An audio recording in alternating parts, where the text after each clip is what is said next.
Fort Des Moines was first established as a cavalry post in the early 1900s. 1903, it officially opened with the first troops.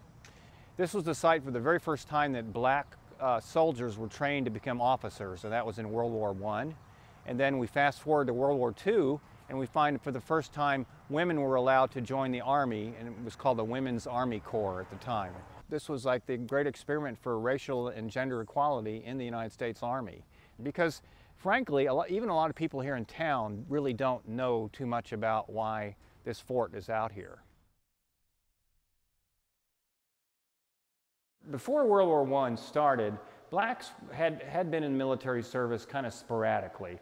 One was actually killed in the Boston Massacre during the American Revolution, and actually there were some black sailors and black soldiers in the War of 1812. Now, the military started to get integrated somewhat in the Civil War, and there were all black units starting at the same time as emancipation. But officers weren't allowed really, or encouraged. And there were the Buffalo Soldiers who fought against in the West against the Indians, and there were a couple of units in that regard. It was World War I here at Fort Des Moines was the first time they were actually allowed to train and become officers in the U.S. Army as an official capacity. Well, war makes it expedient. They needed soldiers, and politically, the Army was getting a lot of pressure from the NAACP and from some civilian leaders to integrate and become part of the war effort. If we're fighting for democracy, we should allow blacks to become part of the equal in the Army as well. And there was a lot of resistance. I mean, the Army rank and file was primarily against doing this, but it was ordered to happen anyway. It was the cream of the crop. There were attorneys, doctors, well-educated people, teachers, Howard University graduates, Tuskegee Institute, Alabama graduates were here. There was a term at the time called the talented 10th, the upper 10% of the black population in terms of intelligence and skills and capabilities. A lot of them would have been part of that. This was an experiment.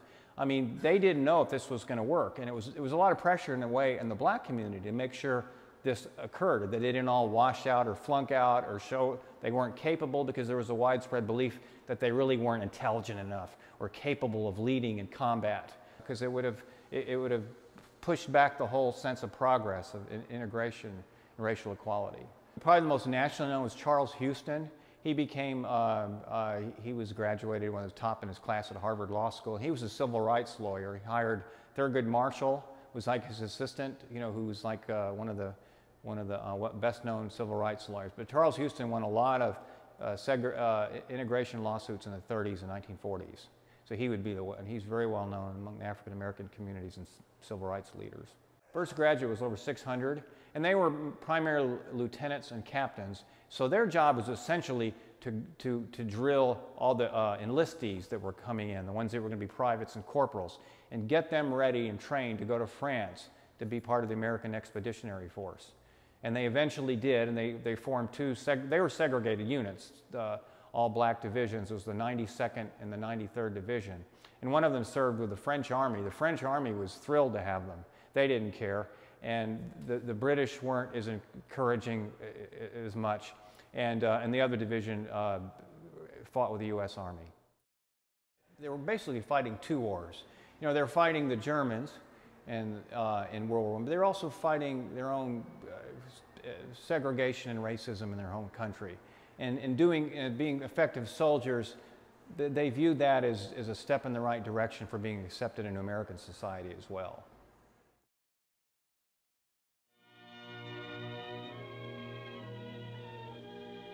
Hey, there goes one of those petticoat soldiers now. Yeah. My sister wants to join the WAAC. What do you think of that? She's crazy. What the devil's a woman want to be a soldier for? Just a waste of time. This is a man's war. The second really famous part about this fort, which puts it historically a cut above so many others, is that for the first time in American military history, women were allowed to join the U.S. Army or the armed forces. And that's in World War II. And similar to the black officers' expediency, the need for personnel to do jobs. When we're in wartime, the Army can't get enough people to do the job. Somewhere in the South Pacific, American fighting men smashing their way ashore against Jap resistance. In North Africa, American tank and anti-tank units clashing with Nazi armor. American bombers pounding enemy bases in Germany, Italy, occupied Europe. On battlefields all over the world, American soldiers fighting to determine this nation's destiny. To win final victory, more and more fighting men are needed.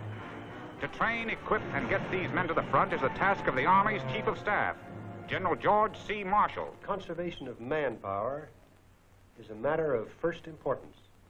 The Women's Army Auxiliary Corps was organized to assist in meeting this need by releasing soldiers from non-combat duties. These women are to take over the jobs of soldiers behind the lines and here at home. Well, it percolated before America actually entered the war, but it didn't pass Congress until a few months after Pearl Harbor. There's kind of an expression for every soldier in the field, there's 10 soldiers kind of behind the lines doing administrative or preparatory work. And so they figured women could do a lot of those jobs that were non-combat. And that was the whole idea of the Women's Army Corps. And so they picked Fort Des Moines to be the site of this second grand experiment. Oh, Fort Des Moines was selected for a very practical reason. As we said earlier, this used to be it was a cavalry base that was closing. So they had a lot of empty buildings. So essentially the first women were actually staying in horse stables. And they could still smell the horse stuff. But it grew so large, they built what they called Boomtown. They built hundreds of buildings. But the initial impetus was a lot of empty buildings and empty space because the Army was really ramping up. You know, after we declared war after Pearl Harbor, you know, the economy really started heating up. It was very practical. I mean, it was sitting here half empty when the war started. Well, Edith Norris from Massachusetts was a congresswoman from Massachusetts who was actually a volunteer in World War I. She's the one that passed the legislation. But the real big supporters were General Eisenhower and General Marshall. Eisenhower was already in Europe prior to D-Day, and he saw the British model. The British and Canadians had been doing it, and he realized he could see how efficient they were. General Eisenhower said, "In many jobs, WAACs do the work of two men. The Army needs and can use all it can get." And listen to the women of the United Nations. They too have some ideas on the subject. The English with their calm courage, the stalwart women of heroic Russia, the Canadian and Australian women, the women of China with their undying fortitude. And so he was a big supporter and wanted women to work administrative jobs for him. And his boss, George Marshall, General Marshall, was also supported it as well. And with his support, Congress passed it. Because there was some people were afraid that this was not the traditional role for women, who was going to take care of the children. Their jobs are really in a domestic sphere and not in military. And so there was that fear. I mean, this was so non-traditional of a role. Not just a workforce, but military. The women started arriving here, the first batch of them in July of 1942. They would go through basic training here.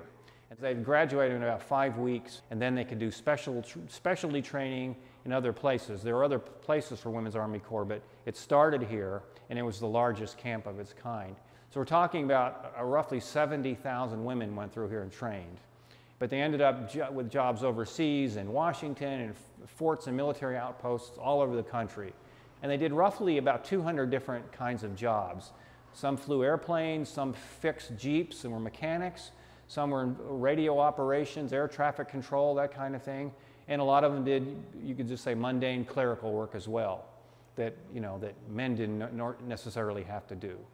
So they could go through basic training quicker than men because they didn't need to be trained in how to operate rifles and weapons.